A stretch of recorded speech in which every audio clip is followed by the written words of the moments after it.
Yes, bite bakunze ba Emperor TV +257 it is another day another blessing. Twizere ko mukomeye, tuzere ko mumeze bon sana. Hama turagushimiye umaze kugira subscribe kuri Emperor TV utarabigira please. Urindira iki bro sister. Gira subscribe kuri Emperor TV wa updates ku biganiro byacu ni channel iri ngaha kugira shigikire impano z'abarundi ufise talent ufise impano yo kuririmba yari yose please contact Emperor TV nimero za Emperor TV ziri ngaho hasi contact tuzokwakira you are welcome kuri Emperor TV hama tuzogufasha ibyo dushoboye hama uno munsi kwanza no voice wumvise no voice umenye ko ari updates umenye ko ari news iri updates uno munsi tubazaniye news yo upcoming ari karaza bikora neza yitwa Mupati Octavo shaka kunyite Mr Ichaka uyu musore imbere kwanza ko tubabwiye ibintu by'umubire kwanza turashaka kwanza tubacishije indirimbo yitwa Ichaka ubanze mu feeling cyo tuza ngaha kuri microphone ndazi ni man afise news iri update nico gituma twashimye kumurondera atubwira ibintu byinshi sana hamutagira subscribe please turagusabye subscribe kuri channel ya Emperor TV kugira ugo muri update kuma news yacu feeling kwanza Ichaka ya Mupati Octavo then tutugaruka kuri microphone ndazi ni byinshi uza kumva kuri Mupati Octavo Ichaka we baby ngufite Ichaka we yeah mistake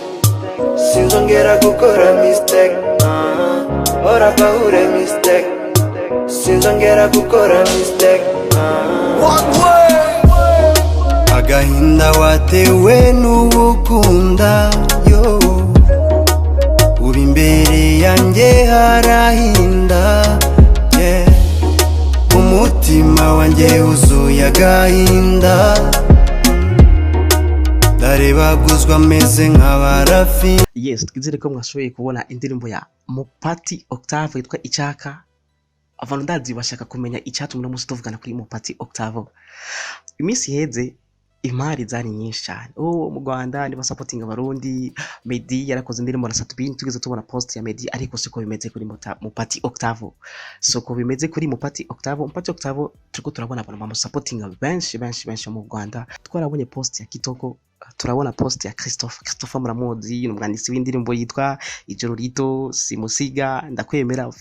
ni umustar mu Rwanda afite amahit menshi cyane turasubira kandi turabona post ya Davis D muramuzi umwanditsi w'indirimbo yitwa Ifarasi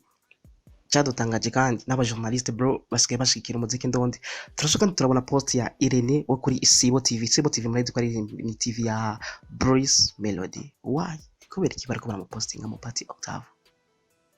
hama ukacubona abastar ho hanze bariko basupportinga umuziki unga mugasanga abastar nga même guposta umustar mugenzi wabo ari ngorane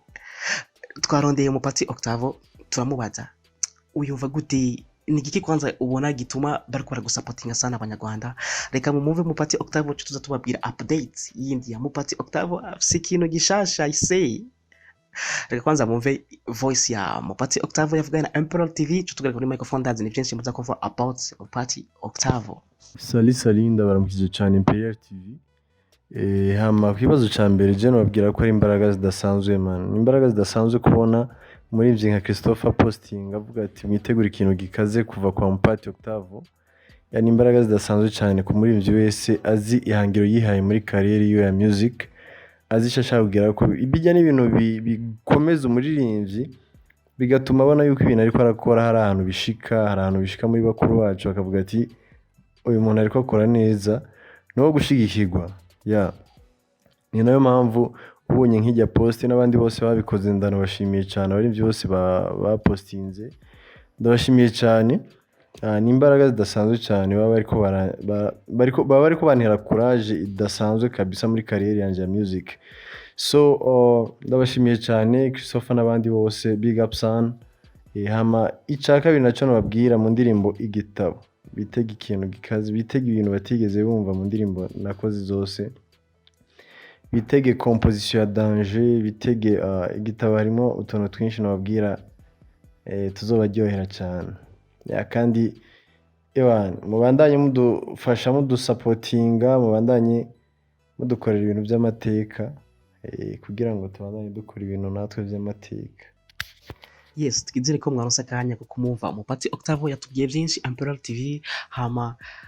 arafise igikorwa kiriko kiraza cyitwa Igitabo. Ni song nshasha yitezwe n'abantu benshi sana. Hama utaragira subscribe kuri Imperial TV mubikore, hama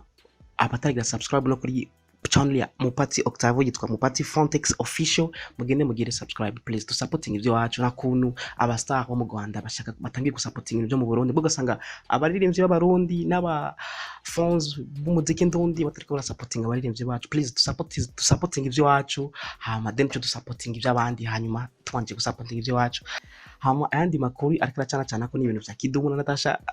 ntituzi ivyo ari byo, ntituzi ko ari buzz, ntituzi ko ari challenge. Uno munsi twabonye ama video ya Kidumu ariko ari imbere mu Natasha. Ibintu birakomeye muri Buja Flavor. Reka tubakanya mubone two tuntu twa Kidumu, hama then ayo makuru tuzatoza neza, nituri sure n'ivyo ari byo, ntituzi ko ari buzz, ntituzi ko ari challenge. Hama utaragira subscribe kuri Imperial TV, gira subscribe kuri Imperial TV muri update. Ciao. Yachuwi paratura ufise gute yachuwi paratura